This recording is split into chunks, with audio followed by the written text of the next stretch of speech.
సంస్థాన్ దిల్సుఖ్ నగర్ వారి కార్యవర్గానికి అలాగే అధ్యక్షులు మల్లేశం గారికి నా యొక్క శుభాకాంక్షలు. నిజంగా ఈ సాయిబాబా టెంపుల్ 1984లో కట్టడం జరిగింది.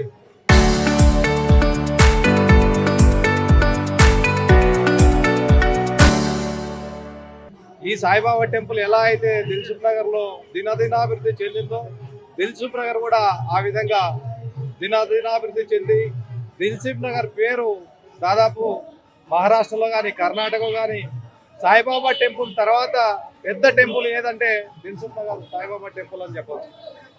నిజంగా ఈ 100 కోట్లు నామకరణం చేయడం అంత సులభమైన పని కాదు. ఎక్కడైతే ఏ భగవంతుడైనా నామస్మరణం ఎక్కువ ఏ ప్రాంతంలో జరుగుతుందో ఆ ప్రాంతంలో మంచి వైబ్రేషన్స్ ఉంటాయి, పాజిటివ్ వైబ్రేషన్స్ ఉంటాయి. నిజంగా ఈ టెంపుల్కు నేను మార్నింగ్ నుంచి అబ్జర్వ్ చేస్తున్నాను. మంచి మంచి విద్యార్థులు వస్తున్నారు, చదువుకున్నటువంటి వాళ్ళు వస్తున్నారు. చాలా మంది ఇప్పుడు స్పీకర్ గారు వచ్చిపోయారు. అంటే దీనికి అంత కారణం దేవుని పైన ఉన్నటువంటి నమ్మకం. ఈ నమ్మకాన్ని ఇంకా దినదినాభివృద్ధి చెందించాలి. ఈ సాయిబాబా లాంటి టెంపుల్స్ ఇంకా తెలంగాణలో ఇంకా ఎన్నో వెలవాలి. భక్తులంతా సుఖశాంతంతో ఉండాలని కోరుకుంటూ ఊహించుకుంటున్నాం. చరిత్ర సృష్టించినోడు